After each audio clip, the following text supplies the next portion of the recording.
एक समय की बात है। राजा नल और रानी दमयंती सुखपूर्वक राज करते थे। उनके 2 पुत्र थे। उनके राज्य में प्रजा सुखी और संपन्न थी।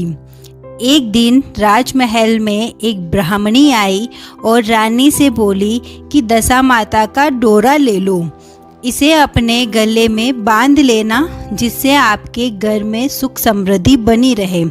रानी ने डोरा बांध लिया। कुछ दिनों बाद राजा ने रानी के गले में डोरा देखा तो बोले, इतने अच्छे आभूषण के साथ ये डोरा क्यों पहना। इतना कहकर राजा ने वो डोरा तोड़ दिया। कुछ दिनों बाद राजा के राज्य में परेशानियां होने लगी और राजकोष धीरे धीरे खाली होने लगा। राजा ने रानी से कहा, तुम अपने मायके चली जाओ, परंतु रानी ने मना कर दिया। तब राजा बोले, हमें किसी और राज्य में जाकर कोई काम शुरू करना होगा। नल और दमयंती अपने दोनों बच्चों को पास के भीलों के राजा के पास छोड़कर चले गए। राजा एक गांव में गए। वहां उनके मित्र रहते थे। मित्र ने नल और दमयंती का अच्छे से स्वागत किया। जब वे रात को सो रहे थे तो रानी ने देखा कि राजा के मित्र की पत्नी का 9 लखा हार मोर की बनी एक खूंटी पर है और वो खूंटी उस हार को निगल रही है। रानी ने राजा से कहा, यहाँ से चलो, नहीं तो हम पर चोरी का इल्जाम लग जाएगा। राजा और रानी रात को ही वहाँ से चले गए। थोड़ा आगे जाने पर नल की बहन का गांव आता है। नल ने अपनी बहन के पास संदेशा भिजवाया कि आपके भाई और भाभी आ रहे हैं। बहन ने पूछा, कैसे आ रहे हैं। दूत ने कहा, वे पैदल आ रहे हैं और लाचार लग रहे हैं। नल की बहन एक प्लेट में चावल ले गई। नल ने चावल खा लिए, परंतु दमयंती ने वही जमीन पर चावल को गाड़ दिया और मिट्टी से ढक दिया।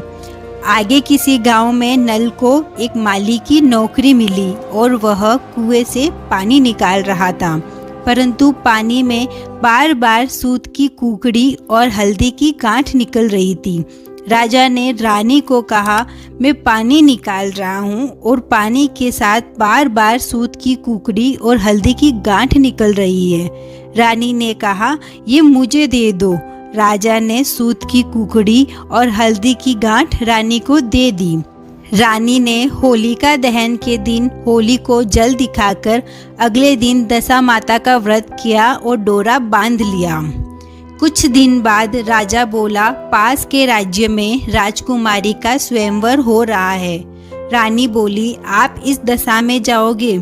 राजा बोला, दशा खराब है, परंतु क्या हुआ, हूँ तो मैं एक राजपूत राजा। राजा स्वयंवर में गया। वहाँ राजकुमारी ने सब राजकुमार को छोड़कर नल राजा को वरमाला पहना दी। राजकुमारी के पिता ने कहा, अपनी पुत्री का विवाह मैं एक माली से कैसे करूं? इसलिए उन्होंने एक प्रतियोगिता रखी कि जो अच्छा शिकार करके लाएगा, राजकुमारी की शादी उसी से होगी।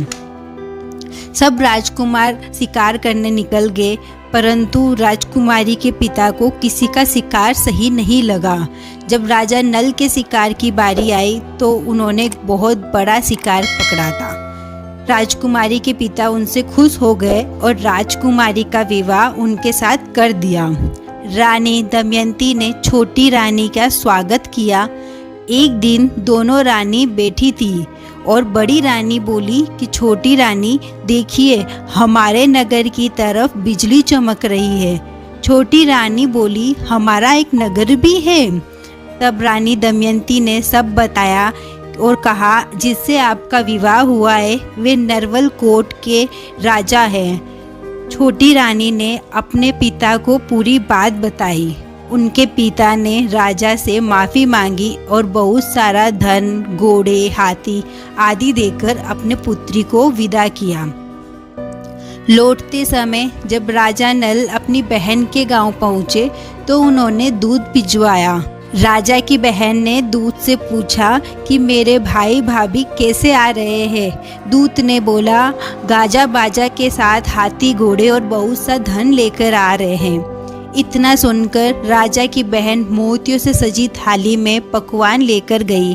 तब दमयंती ने जो चावल गाड़े वे निकाले, वो सब हीरे मोती बन गए।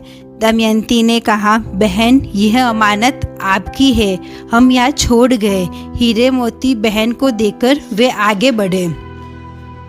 कुछ दूर जाकर राजा के मित्र का गांव आया।